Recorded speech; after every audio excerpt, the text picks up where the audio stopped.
और जो जो रचना संरचना करनी है, निर्माण करना है, वाको विचार करना, अभिध्यान। दो शब्द हैं, अभिध्यान। वह में पंचम्यंत वाक्य अभिध्यानात्। तो कह रहे हैं कि तद अभिध्यानात्, तद यानी वह परब्रह्म के अभिध्यान सुवा की इच्छा सु, वाने जा प्रकार सु सर्जन की इच्छा करी। आकाश की इच्छा करी तो आकाश भयो, वायु की इच्छा करी तो वायु को अस्तित्व आयो, अग्नि की इच्छा करी तो अग्नि को अस्तित्व आयो, इत्यादि। तो तद ब्रह्म के अभिध्यान वाके एक विचार मात्र सु जो सर्जन है वो सर्जन सिद्ध भयो, सृष्टि सिद्ध भई। ये बात कहाँ कही गई है? तो वहां सूत्रकार कह रहे हैं कि तल्लिंगा, या विषय में समस्त सृष्टि के ब्रह्म रूप होने के चिन्ह, यानी वाके परिचय, वाके प्रमाण सर्वत्र। लिंग शब्द को मतलब है चिन्ह, चिन्ह वाके प्रमाण हर सर्वत्र वेद शास्त्र में दिए गए। तो वो लिंगात, वो शब्द के चिन्ह मौजूद होने के कारण अलौकिक शब्द राशि में ये बात कही गई है, भगवती श्रुति में ये बात कही गई है, वेद में ये बात कही गई है। वा चिन्ह सु लिंगात, वा चिन्ह सु तद अभिध्यानात्। भगवान ने चूंकि जितनों विचार संरचना को जो जो विचार करते चले गए, वायु रूप में वो अस्तित्व ढलतो चलो गए, अस्तित्व बनतो चलो गए, या लिए जितनों भी जो कुछ सर्जन को एक एक रेशा रेशा जो है वो स, यानी वो खुद भगवान ही है, ब्रह्म ही है। तद अभिध्यानात् तू, और तू ये बता रहे हो कि ब्रह्म के अतिरिक्त यहाँ कोई की रचना नहीं है। ऐसा नहीं है कि आकाश उत्पन्न भय और आकाश ने वायु उत्पन्न करी, नहीं। आकाश भी ईश्वर ने उत्पन्न किया भगवान ने, और वायु भी उत्पन्न नहीं करी। तो ये तू है, वो कोई की इंस्ट्रूमेंटेलिटी को वह हटा रहे, कोई अन्य वस्तु की पदार्थ मात्र की इंस्ट्रूमेंटालिटी नहीं है। केवल ब्रह्म की उपादान कारणता है, केवल ब्रह्म की निमित्त कारणता है। ऐसा नहीं है कि मैटर के रूप में, मेटीरियल के रूप में उपादान ब्रह्म बन गए, जैसे मट्टी के घड़ा में मट्टी और घड़ा बनाने वालों कुमार ऐसे कर्म ने सृष्टि बना दी, नहीं, ऐसा नहीं है। कर्म जैसी निराकार एजेंसी को, मायावी जैसी एजेंसी को महाप्रभु नहीं स्वीकार है वेद शास्त्र। तो तू जो है वो ऐसी कोई भी एजेंसी की इंस्ट्रूमेंटलिटी को बीच में से हटा रहे हो। तद अभिध्यानात्, तद यानी ब्रह्म, क्योंकि जो पास में होवे और जो परोक्ष होवे होते भय भी, पास होते भय जो दिखे नहीं है, वो तद यानी ब्रह्म। अभिध्यानात् यानी वह ब्रह्म के अभिध्यान, यानी वाके विचार सु, वाके विचार जैसे जैसे कैलेडोस्कोप की तरह वाके नए नए शेप लेते चले गए, ऐसे ही नए नए हकीकत सर्जन सृष्टि के रूप में अस्तित्व लेती चली गई। तद अभिध्यानात् तू, या में केवल ब्रह्म के सिवाय कोई की इंस्ट्रूमेंटलिटी नहीं है, क्योंकि यहाँ के प्रमाण है, लिंगा प्रमाणा, ये प्रमाण मिल रहे हैं। देयरफॉर जो कुछ भी है वो स यानी ब्रह्म, वो ब्रह्म ही है, अन्य कुछ भी नहीं। तद अभिध्यानात् तू लिंगात् स, तल्लिंगात् स। ब्रह्म को प्रमाण दे रहे हैं, ब्रह्म के प्रमाण से। तल्लिंगा, ब्रह्म को स्वरूप, ब्रह्म को चिन्ह बता रहे हैं, ब्रह्म को लक्षण बता रहे हैं। तो तद अभिध्यानात् तू तल्लिंगात् स। जब या न्याय से अपन विचार करेंगे ना, तो जैसे जगत के सर्जन में सर्वत्र विलक्षणता है, ऐसे ही एक रूप ब्रह्म को होते भय भी नाम रूप सब में भेद है। नाम रूप आकार सबके भिन्न है, एक ब्रह्म तत्व को ये विस्तार है पूरा। ऐसे ही जल स्वभाव सु स्वच्छ हो गए, जल स्वभाव सु शीतल हो गए, जल स्वभाव सु पवित्र करने वालों हो गए, जल स्वभाव सु शोधक हो गए, जल अव्यक्त मधुर हो गए। जब पियो न तुम और कोई जगह को जल जिह्वा को बहुत स्वादु लगे, वो स्वादु को तुम क्या कहो, बहुत मीठो पानी है। हमें खांड घुरी भाई नहीं होवे, गुड़ घुरो भयो नहीं होवे। वो मिठास, जैसे अपन मिठाई खावे, मिठाई मोड़ों पे रखें जिह्वा पे, और अपने टेस्ट बड्स जो है कहें कि ये मिठाई है, ये शक्कर को स्वाद है, ये गुड़ को स्वाद है, ऐसा स्वाद नहीं आवे पर मीठो लगे। यली वाको अव्यक्त मधुर बताया। तो वो स्वच्छ है, पवित्रकारी है, बेसिकली शीतल है, अव्यक्त मधुर है और जीवनप्रद है। अगर जल नहीं जाएगो अपने शरीर के अंदर तो जीवन नहीं रहेगा। यार ये जल के पर्यायन में एक पर्याय वाको जो समानार्थक शब्द है वो जीवनम भी है। जलम जीवनम, क्योंकि जीवन देने वाला। तो ये एक स्वभाव वालो, एक प्रकार को जल सर्वत्र, जैसे तद अभिध्यानात, वाकी इच्छा के कारण हर चीज ने नाम रूप अनंत अन्य धारण कर लिए, ऐसे ही अपने अपने आधार पे स्थिर होने के कारण वह जल के रूप रंग स्वाद सब बदल गए। एक रूप जल। ये ध्यान रखियो, अपन को दृष्टांत सु क्या समझनो है।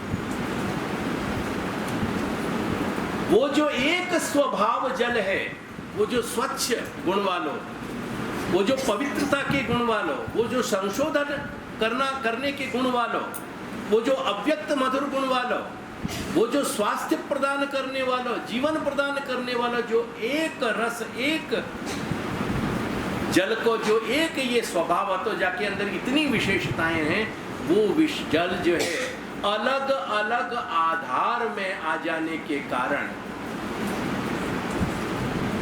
खाबोचिया के जल को पी के देखो तुम, there are all the chances कि तुम एक नहीं 4 तरह के वायरल ग्रसित हो जाओ। प्रयास कर, वो वहां जीवन प्रद नहीं रहेगा, जीवन हरण करने वाला जीवन हरता हो जाएगा। पानी वही है, वाके आधार के कारण वाको स्वभाव बदल गए, वाको गुणधर्म वाको बदल गए। ये बात की गंभीरता को श्री महाप्रभु वक्ता के हृदय सु आशय सु समझा के अपन को ये सावध करना चाह रहे हैं, अपन को सावधान करना चाह रहे हैं कि एक घड़ी 2 दिन 3 दिन भूखे रह जाओगे कोई आपत्ति नहीं है, लेकिन पॉइजनस फूड अगर खा लियो तो मृत्यु सुनिश्चित है। घर के कहीं पोषण नहीं मिल रहे हो या कारण सु हर चौराहे पे जो भगवान नाम की दुकान लग रही है, वहां जाके भगवान नाम या रूप खरीदोगे तो अपने विनाश के सिवाय कुछ भी प्राप्त नहीं कर पाओगे। ये सारी बात कुछ महाप्रभु यहां समझा रहे हैं। यानी ये जलभेद और पंचपद्यानी ये बहुत महत्व के ग्रंथ हैं। देखो एक बात समझो, जहां तदाश्रय का विषय है, वहां तदाश्रय के विषय में श्री महाप्रभु ने प्रधानतया विवेक धैर्याश्रय और कृष्णाश्रय ये 2 ग्रंथ अपन को बताए।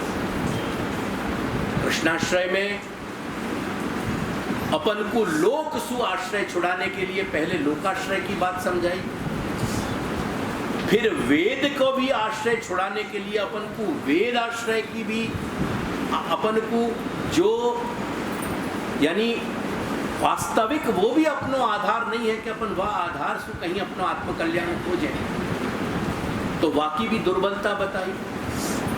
लोकाश्रय दुर्बल है, वेदाश्रय दुर्बल है, और फिर कैसे कृष्णाश्रय ही सबल है, ये बात अपन को समझाएंगे। ये कृष्णाश्रय और विवेक धैर्याश्रय में यही बात समझाई, अशक्य वा सुशक्य वा सर्वथा शरणम हरि।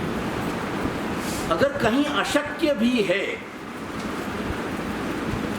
एक बंबई में महिला आती, वो ऑलमोस्ट वह को नियम है तो हर महीना में कहीं ना कहीं, अब मैं कहूँ कि हैरान करना, क्योंकि जहाँ तक बात काउंसलिंग के स्तर पे हो है, वहाँ तक कोई को समझ देना, कोई को वाकई विकारन में सु मनोविकारन सु निकाल करके इस मानसिक स्वस्थता प्रदान करेंगे, ये एक अलग विषय है। लेकिन हैरेस करना, जब तुम अंग्रेजी में कहो परेशान करना, दिख देना, अब नियम वाको के हर महीना 1.5 महीना में मुझको अपने विचार सुनावे कि મને આમ થાય છે ને મને એ રીતે એવા ખોટા વિચારો આ રીતે આવે છે ને આ રીતે આવે છે ને સેવા કરવા બેસું છું, પછી ઠાકોરજી અહીંયા દેખાય છે ને પછી અહીંયા દેખાય છે ને ક્યારેક મારા હું રસોઈ કરતી હોય ત્યારે ક્યારેક મને અમે कढ़ैया में दिखे और तवा पे बैठे भाई दिखे और ये दिखे और वो दिखे। अरे शांत चित्त तो रहो, कब सुखम, ये वाकई परिकल्पनाएं। अरे महाप्रभु को जो जहाँ चिकित्सक के पास बैठे, वह चिकित्सक की कैपेसिटी तो देखो यार, कम से कम तो चिकित्सक कितनी बड़ी क्षमता लेके विराज रहे। मैं वाकु अंत में यही समझाता तो कि आने दे विचारन से, तेरे विचार से भगवान कढ़ाई में थोड़ी नृत्य करेंगी, तेरे विचारन से भगवान तय पे जाके थोड़ी नाचेंगी। आने दे, तू तेरी सेवा कर रख, तू तेरा नियति तेरा भजन कर रख, आने दे, वो विचारन को भी आने दे। देखना ये है कि ऐसे भगवत संबंधी विकृत विचार ज्यादा सक्षम है कि भगवत लीला को चिंतन ज्यादा सक्षम है। अशक्य वा सुशक्य वा सर्वथा शरणम हरि, ये अशक्य है।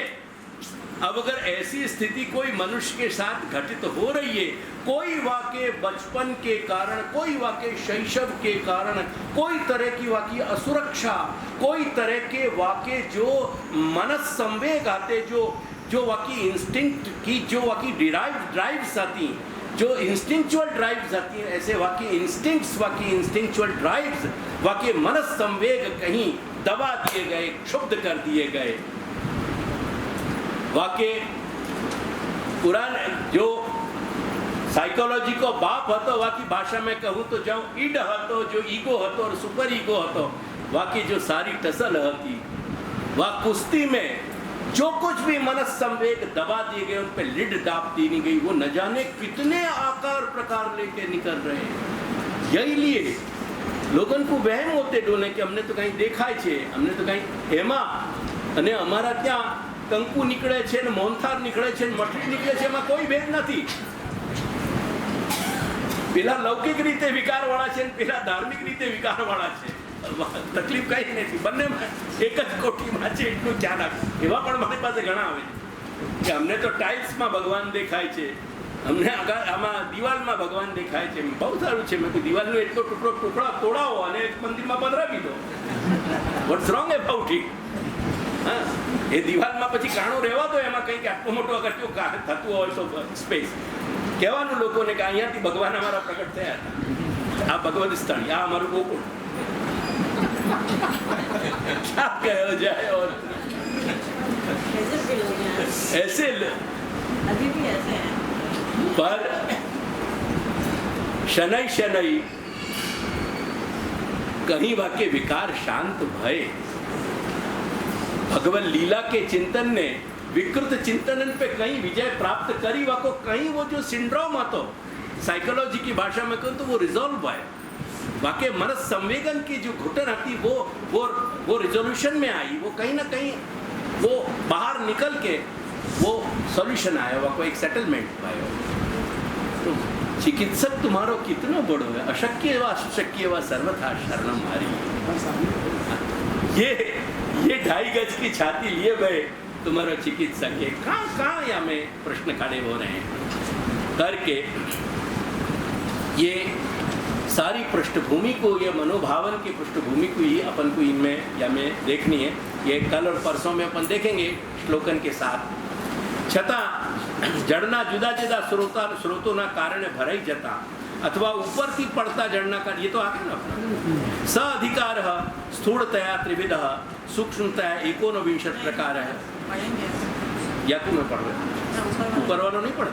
છતાં જળના જુદા જુદા સ્રોતોના કારણે ભરાઈ જતા અથવા ઉપરથી પડતા જળના કારણે ભરાઈ જતા નાના મોટા જળાશયો પણ એક આંતરભેદ તરીકે બની જ જતા હોય છે.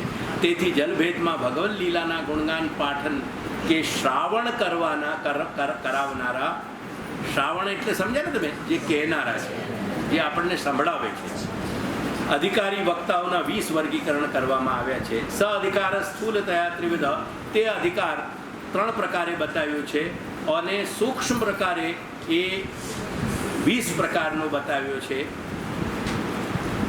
સાધારણો અસાધારણો ગુણાતીતશ્ચ, પેલા કહ્યું ને અધિકાર સ્થૂલતયા ત્રિવિધ, ત્રિવિધ એટલે ઉત્તમ, મધ્યમ અને કનિષ્ઠ અથવા હીન, અને સૂક્ષ્મતાથી એ 19 પ્રકારનો, જેમાં આ 3નો અંતર્ભાવ થઈ જાય છે. આ ઉત્તમ, મધ્યમ અને કનિષ્ઠ, આ 3 પ્રકાર એ 19 પ્રકારોમાં, ઇન અધર વર્ડ્સ 19 અધ્યાયોમાં આવી જાય છે. સાધારણોપી નવવિધ તથા અસાધારણ, સાધારણ પણ 9 પ્રકારનો છે, અસાધારણ પણ 9 પ્રકાર, જે આપણે જોઈ ચૂક્યા. નિર્ગુણસ્તુ એક વિધા એવા, અને એ નિર્ગુણતાનું લક્ષણ છે ભગવદ એકતાનત્વ રૂપ. આ પુરુષોત્તમજીના શબ્દ છે એટલે મેં બ્રેકેટમાં આપ્યા છે. ભગવદ એકતાનત્વ રૂપ, ભગવદ એકતાનતા સિદ્ધ થઈ જવી, એનું નામ નિર્ગુણ. આ જ વાત ભેદત્રયમ તથા ચાદ્ય હીન મધ્યમ ઉત્તમતઃ વગેરે મેં કહી ગયેલી છે, જે મેં તમને ઓલરેડી કરી દીધી. વક્તા શ્રોતાની નિર્ગુણ કોટીનો અધિકાર એક જ હોય છે, ભગવદ એકતાંતારૂપ.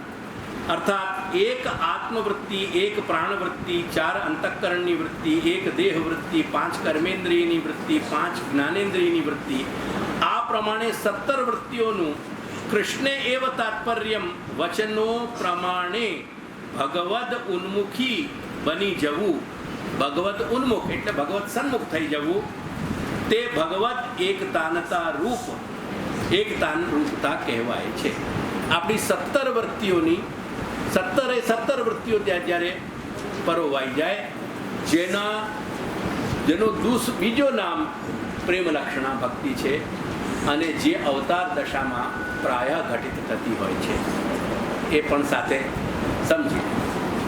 આ 17 વૃત્તિઓનો સમાવેશ એ પ્રાય અવતાર દશામાં હોય, આચાર્ય અવતાર દશા હોય કે ભગવત અવતાર દશા હોય, આ અપવાદ રૂપ બધી પરિસ્થિતિઓ હોય છે. જો હવે સગુણ અસાધારણ, આપણે નિર્ગુણ અને સગુણના ભેદ કરે ને, એ સગુણ અસાધારણમાં શ્રી ભગવાને આપેલું ત્રિવિધ સુખ, 3 પેઢીના પૂર્વજોની મુક્તિ, 2 પ્રકારનું સામર્થ્ય, ધર્મનો ઉત્કર્ષ કે ધર્મની ઉન્નતિ, અને અસાધારણ અધિકારના આ પાસા 9 થયા, જે 7 થી 12 સુધી ગયા. ખ્યાલ 13 સુધી, 7, 8, 9, 10, 11, 12 અને 13માં જે નિર્ગુણતાનું એકતાનતાનું બતાવ્યું, 13वां अध्याय. हाँ, मतलब वो 13 क्रम से वहाँ 19 भयो ना, ये ऊपर के 600 मिलके ये भय ना आगे 700.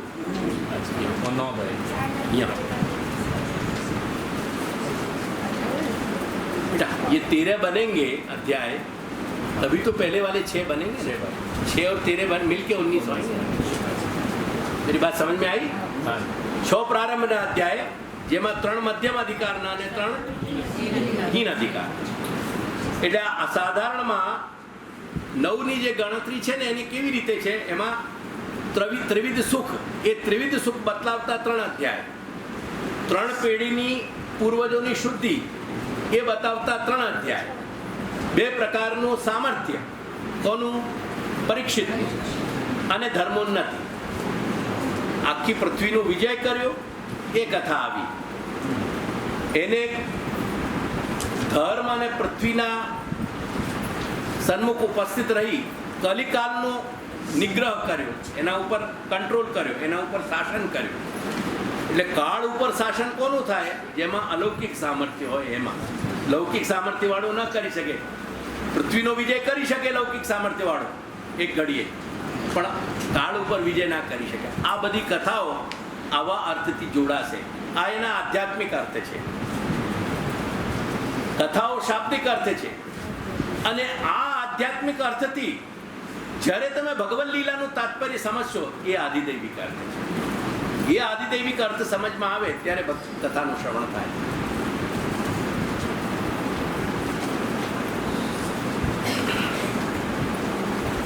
સગુણ સાધારણ, જિજ્ઞાસુ, પછી ઈર્ષા દ્વેષ વગરનો, અને શ્રવણમાં આદર થવું. આ પહેલા 3 અધ્યાય આવ્યા. પછી 3 પ્રકારનું ભગવદીયપણું, એ બીજા 3 અધ્યાય આવ્યા. અને 3 પ્રકારની શુદ્ધિ, એ ત્રીજા 3 અધ્યાય આવ્યા. એટલે 9 થઈ ગયા. એટલે 9 અને 9 18 થઈ ગયા. એક નિર્ગુણનો 19મો અધ્યાય. અધ્યાયાર્થ પ્રમાણે સગુણ સાધારણ. હવે આમાં શું છે? આ જ અર્થોનો સમન્વય આપણી સાથે પહેલા સમજવાની એક દ્રષ્ટિ આપવી જોઈએ. સત્ર લાંબુ જાય, પણ એક સામાન્ય વાત. દાખલા તરીકે જેમ જિજ્ઞાસુ, તો પહેલા અધ્યાયનો અધિકારીમાં પહેલું અધ્યાય શું બતાવે છે કે જિજ્ઞાસુપણું હોવું જોઈએ. એ જિજ્ઞાસુપણું આપણા અંદર છે કે નહીં, એનો સમન્વય આપણી સાથે પહેલા કરવો જોઈએ. એ આપણા અંદર શોધી લેવું. ઈર્ષ્યાળુપણું. હવે લૌકિક વ્યવહાર સુધી એ બધી વાત બરાબર છે. ક્યાંક કદાચ તમારા સંયમ ન થાય, એનો અનુશાસન ન કરી શકો, એના ઉપર નિગ્રહ ન કરી શકો, કંટ્રોલ ન લાવી શકો, ફાઇન, ધેટ્સ ગુડ ઇનફ. પણ એટલીસ્ટ સેવા કથાના અલૌકિક સ્તરે ઉપર ઉઠતા, ત્યાં તો ઈર્ષા, એ માત્સર્ય જે છે એ છોડવું જોઈએ. એટલે એ આપણા અંદર આવી રહ્યો છે કે નહીં? જો ના આવતું હોય તો ભાગવત કથા કે ભગવદ લીલાનું શ્રાવણ ચિંતન કેવી રીતે કરી શકશે? ભગવદ લીલાના માર્ગે આગળ કેવી રીતે વધી શકશે? એ સમન્વય કરવું જરૂરી છે. આ માત્ર કિતાબોની વાત નથી. આ ખાલી કે આ ખાલી કિતાબના આ પુસ્તકોના ટેગ આપણે વાંચી લીધા, બધા વિશેષણો વાંચી લીધા અને ભૂલી ગયા. What is the meaning?